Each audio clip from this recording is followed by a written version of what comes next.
Let me introduce you guys to Mr. Behrooz Hakimian and tell you a little story about who he is and why I had him come here. Mr. Behrooz Hakimian does not like to be called a specialist in this topic.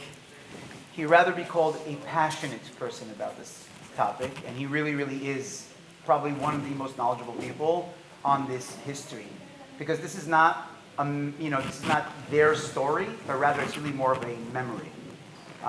It's what he grew up with in his childhood.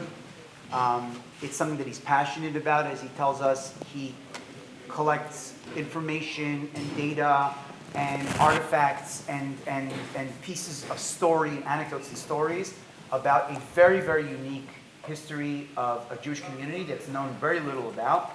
And that's not just the Persian-Iranian community, which is fascinating on its own as a whole, but specifically about the Mashadi Iranian community. My mother's Mashadi. Your mother's Mashadi. Yeah, yeah. What is her last name? Levi. What? Levi. Levi. Yeah. Okay, so one of your families, for sure. With that introduction, I had a chance. I lived in Great Neck, New York, so I lived in the heart of the Mashadi community in the world, and that's the first time that I had met Mr. Hakimian. So I asked him if he could come from New York, all the way from New York to Miami, just so that he can do this. And he came last night and put all this up and came ready to teach us a little bit of something. And without further ado, thank you so much. As you may know, city of Mashhad is in the eastern province of Khorasan, on the eastern part of Iran, very close to Afghanistan. In fact, Iran borders with Afghanistan on its east side. And I'm going to go back to this story in here, that Jews were moved to Mashhad. Nadir Shah, king of Iran, in the 18th century, in the early 1700s, he was a warrior and he captured a lot of territories back for Iran. And then he had a policy that was indicating that people that were qualified, I'm having a hard time to start because I'm getting excited, so please don't mind it. He had a policy of moving people around in the country based on their qualification. According to one legend, one day incognito, and it was not unusual for the king to walk incognito, at least in the Iranian culture that I've read, to walk incognito in their cities, in the markets, in the bazaars and all that. And one day he's walking with his people entourage, and he hears two people are arguing. One is saying, no, it's yours. He says, no, it's yours. He doesn't say, no, it's mine. He says, no, it's yours. The other person said, no, it's yours. So he says, go and find out what they're talking about. And he finds out that one man had bought a house from somebody, and months later he finds a cache of gold coins, which is very common in the Eastern culture. Even Iranians that I know, they do it now. Within all the families you see, they have gold coins from decades ago, or if not more. So based on that, he said, I have to trust these people. And this was in the city of Kazvin, in the eastern province of Khorasan. And he had also taken the treasure out of India from invasion of India, and he moved 40 families, or he ordered to move 40 families from the city of Kazvin in the eastern province of Azerbaijan to Mashhad. As they are moving, within a couple of years, Nadir Shah gets killed, assassinated. It's a part of the story of that area. It happens, things like that a lot. So Mashhadi people, 40 families that are moved to Mashhad, they're having a very hard time because obviously it's a very highly important religious Shia city, Muslim city in Mashhad. In fact, Mashhad means a place that martyrdom takes place, Mahal Shahadat. means a place that martyrdom takes place. And these families are there, and Nader Shah is killed. Now they're having a hard time. They end up living in a Zoroastrian neighborhood that was below the Muslim neighborhoods constructionally, because they were not allowed, non-Muslims were not allowed to be above other people, whether their homes or riding on horses or whatever. So for nearly 100 years, they're having a very hard time. Being shopkeepers, street vendors, very poor, striving, it's just very, very difficult life. So it comes in 1839, a blood libel takes place, that one day a person has an infection on their skin. This is going back now 1839. Medicine was not the way we know it. And that person goes to another person, and he says, apothecary, and he says, what should I do? He says, you have to kill a dog and use the blood to cure your wounds. And they do that. That happens to be in the month of Muharram, which is a very holy month for mourning and all that for the Muslims. And they say you did that, then the Muslim mob say that you did that because you disrespect Islam. Blood libel. They say you killed a dog on a day that was very holy for us. And they killed 30 Mashadi Jews.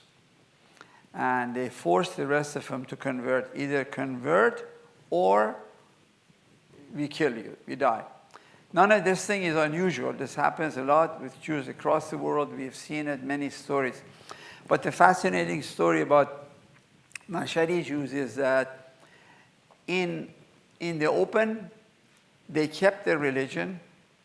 In the open, in other words, they kept, as they were Muslims, practiced Islam. And you see fascinating stories I will point out to them. But in secret, without any doubt, they kept their religion. In particular, with the help of the women in the homes. You will not find, in fact, according to any documented history, there are many, many stories that are written that anybody in terms of their homes did not practice Judaism. And what they did, you can see there's a list in here, 58 Hajis went to Mecca, Mashadis. In the Western world, I think if you read, you'll see two people incognito when these Hajis went to Mecca, and they were Jews. Many of them carried miniature tefillins. You can see the picture of it right there. And you can see the captions. They had adopted policies of marrying their daughters young because they knew that when Muslims came, they say, I want to marry your daughter. They say, oh, she's spoken for. So you will see again their garments and attire of documented. Names are written at the captions. I request for you to read that. You see 14 years old, 16 years old, 9 years old that were not married, but they were spoken for. So this was the methodology to find the resistance, to not to give in. So whatever they could do in secret, they could do. There's a story here. You can see right here. In fact, this picture we found about a month ago. This man is called Sheikh Yaqub Kafi. If you read the caption, it says this very interesting story about him that Sheikh means a Muslim clergy. And when Mashadi Jews, when used to practice, when you used to say prayers in secret, it would be in the basements. It would be down, not at the regular level, so nobody could see it. And they would have young men standing outside in the street, in the alleys, and if somebody came that was not Jewish or somebody was curious, they would run and they would report them. So one day, this man, Sheikh Yaqub Khafi, who was a super Jew, he comes in on that alley, and the young boy sees him, And that young boy happened to be living in Italy. He died many years ago at the age of 97. And so he asked him, what do you want? How can I help you? He says, go away. Sheikh Yaqub tells him to go away. And as he's going down the steps, he takes his garb out, and he goes in there to the synagogue and says prayers. Jewish prayers. So outwardly, Sheikh means a Muslim clergy. I actually know this family, by the way. They live in Singapore. Oh, cafes. okay. So this is the type of things that they created to fight the resistance, to resist, to maintain their Judaism. You will see there's three Hajis, again, devout Muslims. One is the Haji Adunia, right there. He, in early 1900s, he's a Haji. Haji means he went to Mecca. His name is right there. He made pilgrimage to Mecca. He went to Jerusalem, in Shekhunat Bukharim, and he made the synagogue. Very famous synagogue, still active. The other one is Haji Ismail, that person right there. He also, on the same street, he built another synagogue. The other one is Haj Muhammad Ibrahim. See right there, this image right here. You can read the caption about him. He built a halfway house in Jerusalem. Very famous, still is there, called Sarakhsia. And one street is named after Haji Adunia in Jerusalem. So, in other words, you can imagine having the bravery to go from Mecca, travel, and build a synagogue. Because if they had found out, the first person that would be killed in a worse way would be himself. But they had the courage to do it. I'd like to ask you to have any questions you ask me, because a lot of times questions triggers, more things. There's a lot to be said, but the captions, we worked on the captions. By the way, this exhibit was with the original items. 12 items were at Beit HaTfutzot in Israel, and then it came to LA County Museum, and then it was in New York as well. So I'm sure it's the same family that I know, and they ended up in Germany, and then or somewhere in Europe, and now in Singapore. So could you just talk a little bit of what happened in 1925? Like, where did they disperse? At what point did they? Oh, yeah, that's continuing, because what happened in 1925, the Pahlavi dynasty came, and after many centuries of being on the Islamic rule culture of Iran is a great culture, but the extreme Islamic rule, religious or whatever, political, is always very harsh, very difficult. So when Pahlavi dynasty came, Reza Shah and then his son, they gave religious freedom to virtually all the minorities: Jews, Armenians, Assyrians, Baha'is, Zoroastrians. They all they could practice.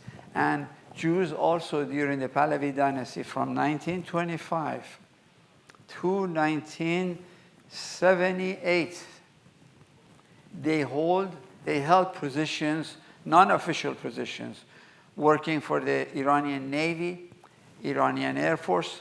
I know, for example, my brother's friend was a civil engineer, studied in the United States. He was in charge of all the places that they were keeping Iranian jet planes. I met at one occasion Etan Ben Eliyahu. He was the head of the Israeli Air Force, and also honorary director of Beit HaTfutzot in Israel. He told me that during the Pahlavi dynasty, they used to go to Iran. Israeli pilots use Iranian aircraft to teach them and also to teach their own pilots to fly. This is the kind of relationship you had. So that's what changed, that's what we say officially, but still that blood libel or that hatred, especially amongst the uneducated Muslims, it went on. Even in 1946, there was another blood libel. And same thing, somebody said that the boy was lost, and they accused the Jews of killing him, and the story was not true. And that also has a fascinating story, because the Imam Jummeh at the time, he saved the Jews. He says, no, these people could not have done this. You have to stop any killing. And what happened, the story goes, and it's documented also, that about maybe 30, 40 years before it, as he was a young boy, his father had a Mashadi Jewish merchant that was his neighbor, and one day he comes to him, he gives him a sack of money or whatever, valuable things. He says, when I pass away, I want you to split this between my children. I have 2 sons and a daughter. You have to divide it up. And he does that. And years later, because of the integrity and honesty, that Imam Jummeh that saved the Jews happened to be one of those kids that this guy had given his father's money to them. So these are the kind of relationships he had. But the golden period in terms of modern times for the Jews in Iran, all over Iran, was the Pahlavi dynasty. Was when? 1925 started officially. Reza Shah came to power until 1979.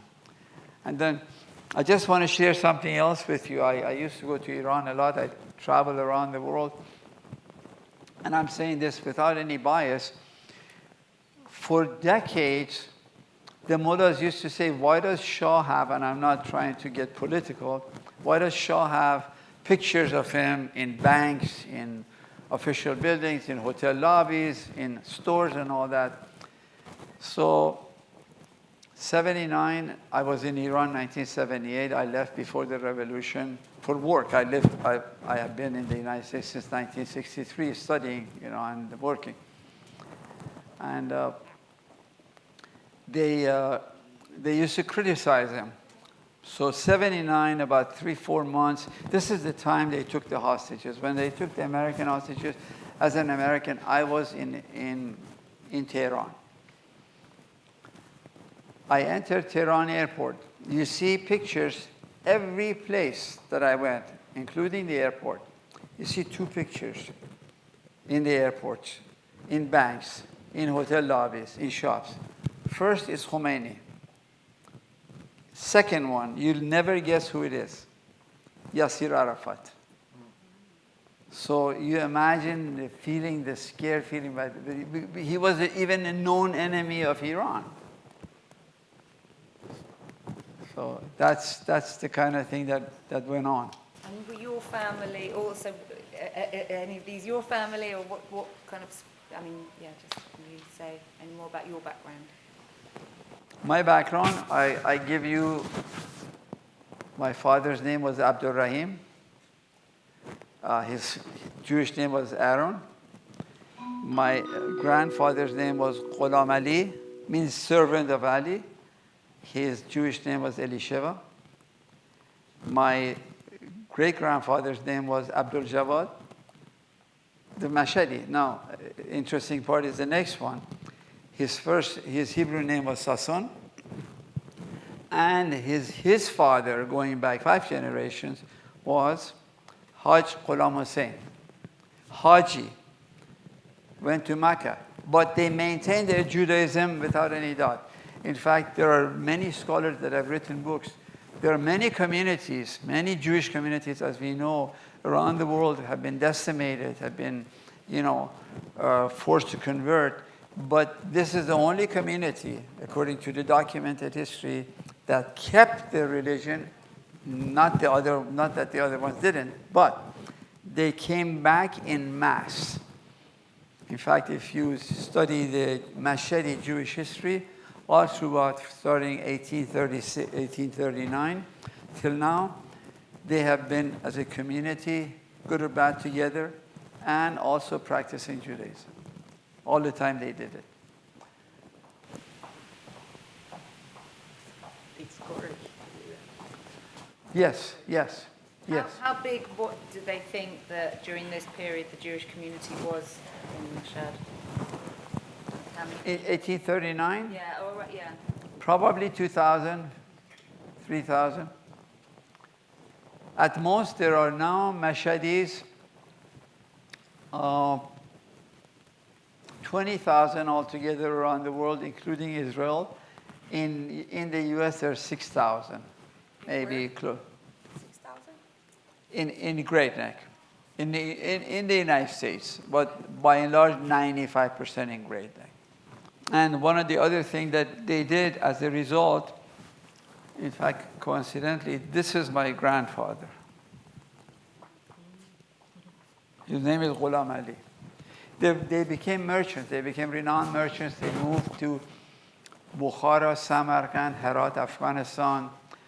By the way, the Herati Jews of Afghanistan are all of Mashhadi lineage, because a lot of them, because they didn't want to practice even outwardly Islam, they moved secretly over the years, starting 1839, to Samarkand, Bukhara, Turkmenistan.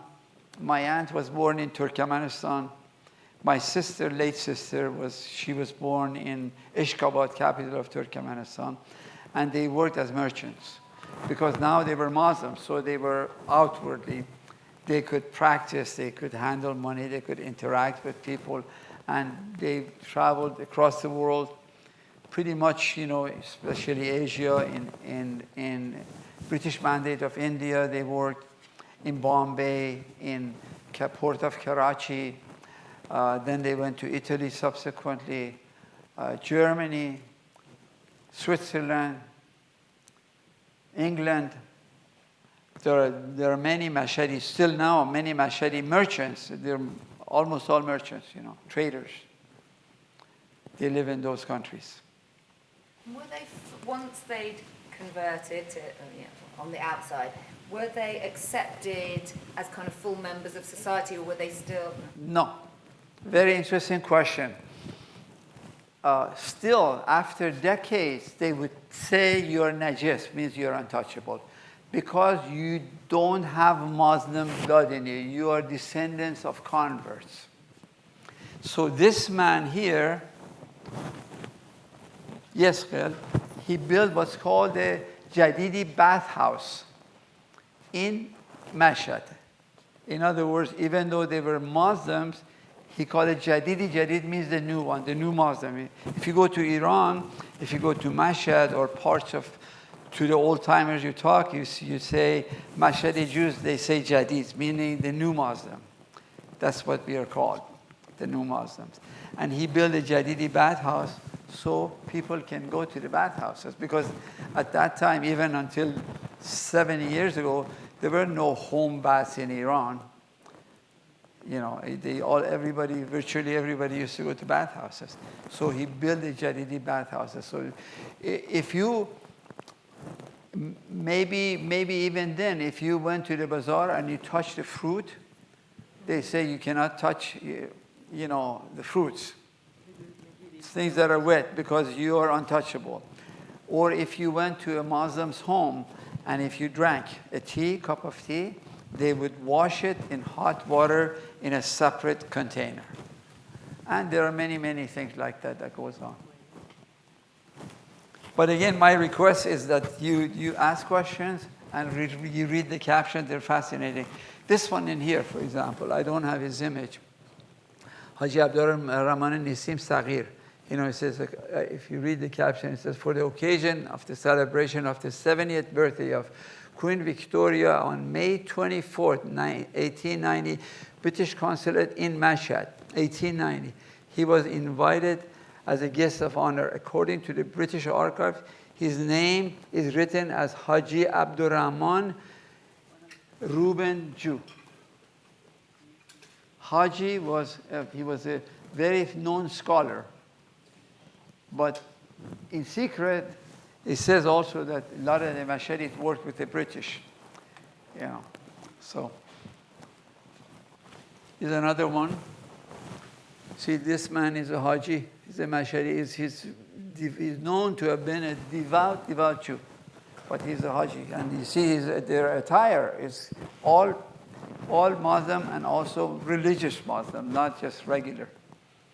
What was happening in the rest of the country, though, with the rest of the Jews, like who weren't forced to convert? Similar stories.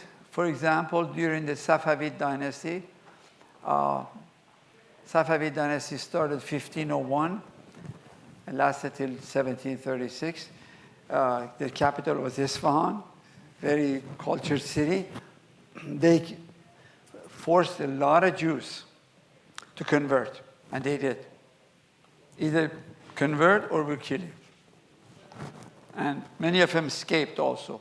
In fact, the Mashadi Jews are descendants of those Isfahani Jews or other Jews that flew from that city, those areas to Kazvin, city of Kazvin in eastern Azerbaijan. By and large, the Sunnis in Iran or many other countries are more tolerant than the Shias. Shias are more fervent about their beliefs and all that. So it happened in Hamadan, in Kurdistan. There are Mashadi Jews, there are Jews in Kurdistan, in Nahavan. There are Jews in southeast Iran, Kermanshah, Kerman, in northeast Iran. There's portion of the Mashadi Jews were also Jews that came from Deilaman and Mazandaran, which is right next to the Caspian Sea. So Jews throughout the ancient Persian Empire, they were scattered all over. So it's not surprising that you would see them pretty much virtually in every major area, in particular trade areas. Do we know how many Jews were lost to the conversions that did not continue? Mashadis? Very few. That's exactly the interesting story of the Mashadi culture. Because maybe, by many accounts, maybe 4 or 5. Some of them converted to become a Baha'i and all that. But the community in mass, pretty much, maintained their religion, Jewish religion, and they practiced Judaism ultimately. But the other problem was, like we hear about the Jews of Spain and all that, they went and they basically decimated, but the Mashadi Jews, they somehow, by some magic that they could create, they stayed together.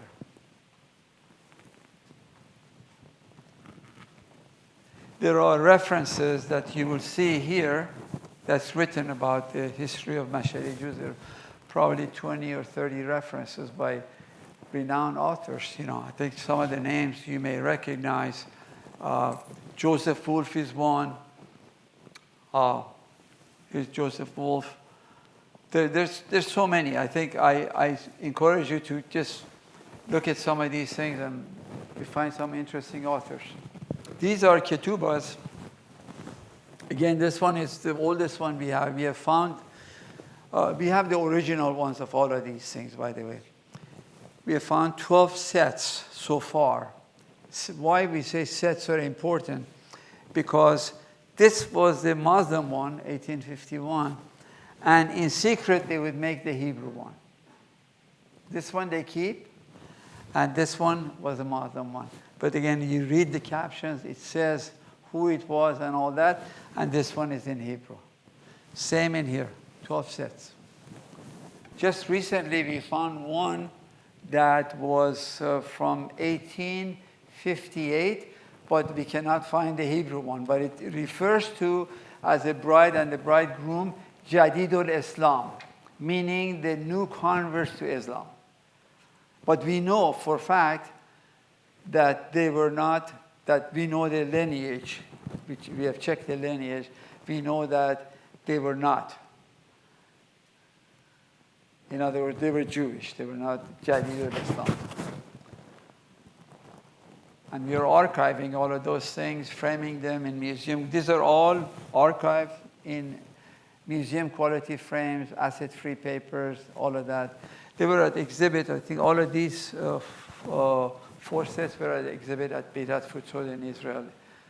There's a fascinating story, the red one that says Karbelai Gohar. I just want to point this story out to you. That red caption, if you read it, it talks about a Mashadi man that in the late 1800s, after 1839, maybe mid-1800s, he does not want to adhere to Islam, and they decide to go to Samarkand and Bukhara. Few men. And they get on the road, and north of Mashhad is mostly mountains and also deserts. And there's a lot of bandits that were in those areas. So a number of them get captured. I think 2 were killed, or 1 was killed, 1 survives. And he stays, he had knowledge of medicine, apothecary, you know.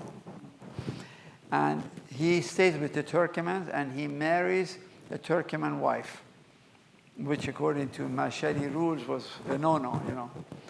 So ultimately he moves, his wife dies, and he has 1 daughter called Gohar from a Turkmen wife, Sunni Muslim wife.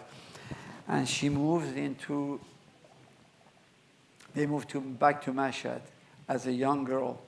And Gohar grows in Mashhad and within the Mashhadi community, and she receives so much love and attention.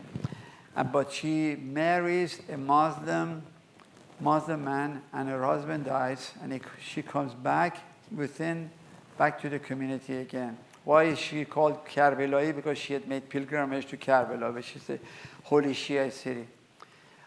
The story, the good story, the famous story is that when Mashadis had burials, they would do it, they had to take the body for 7 times around the shrine of Imam Reza and go and then bury.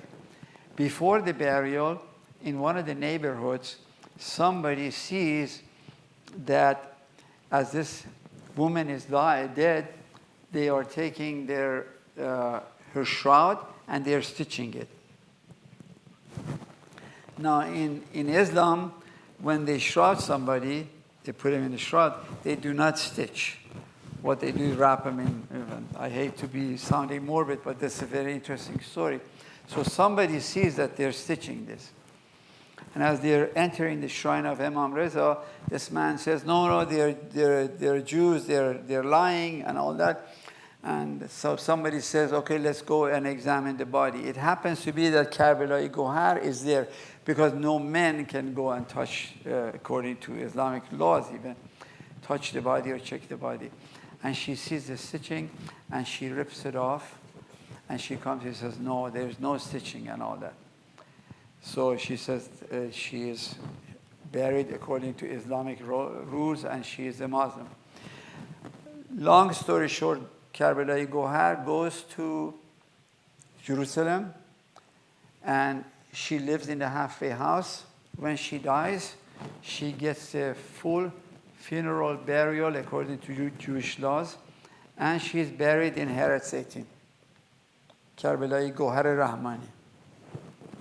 This is the respect that the community gave her. She had done a brave act, because if she was caught lying, she would have been the first one to be killed right away.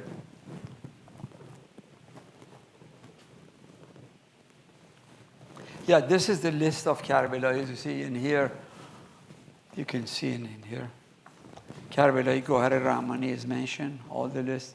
These are all were compiled from 7, 8 different references, and credit is given to almost all of the ones that we could find their names. So we compiled this about 15 years ago. Hajis are the same way. There are 57 Hajis in here, 58 Hajis that made pilgrimage to Mecca. This is the last one, last Haji, 1906, that made pilgrimage to Mecca. Sorry, and in what year did he make pilgrimage? 1906. Was it far to Mecca from, I'm just not sure of the geography from Mashhad, how long would it have taken? Oh, weeks. Yeah.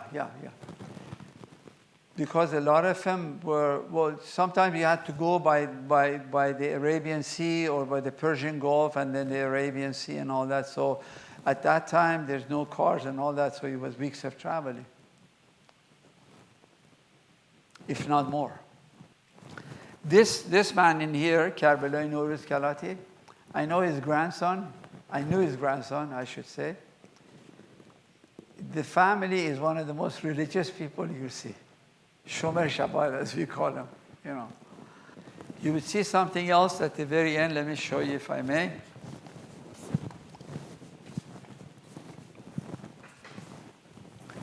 This one is Torah Parashat.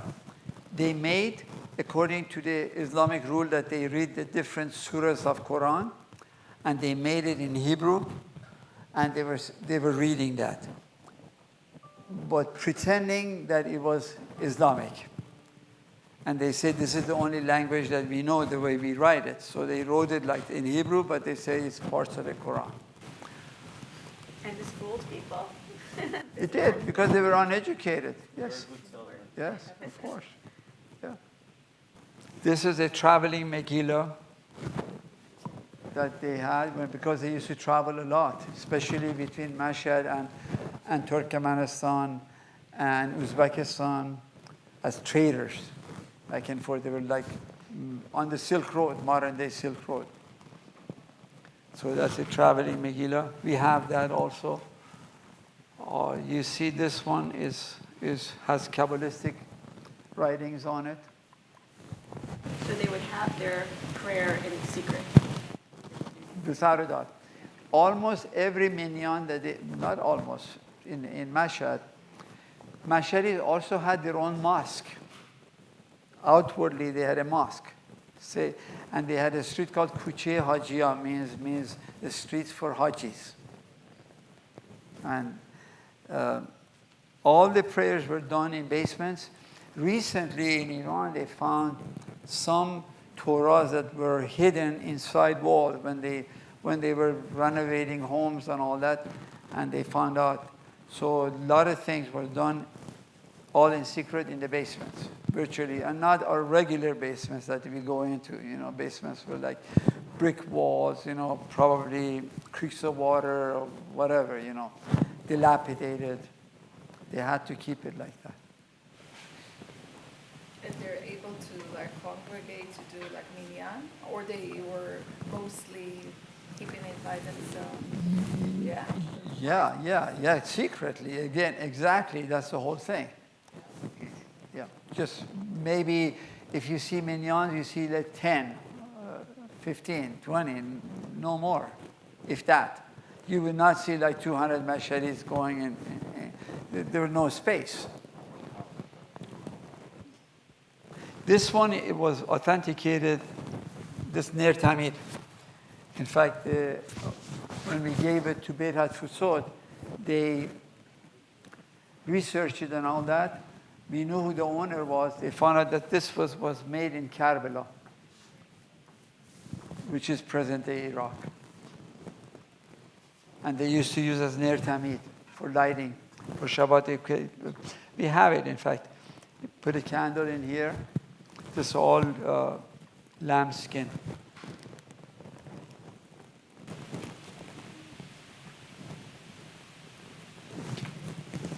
Rabbi.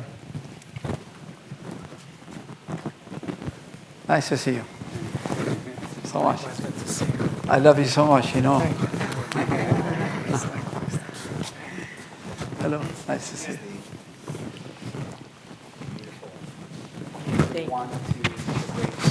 Yeah, sure. Sure.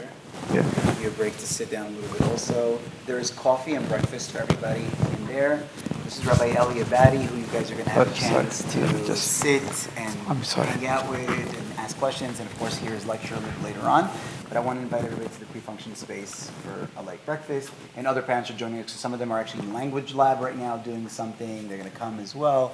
So we'll assemble in the pre-function space. Yeah, of course. Thank you, Mr. Hakimian. Thank you so much. Thank you. Thank you. Thanks for the honor. Thank you. Thank you. Very well. Nice to see you. Community doing good? Very good. Excellent. Excellent. Excellent. Actually, as he just told me that Eric is married to her niece, your son. Oh, yes, yes, of course, of Shirin, course. my wife Yeah, yeah. is Shirin's cousin. Cousins, yeah. Yeah. My sons, yeah.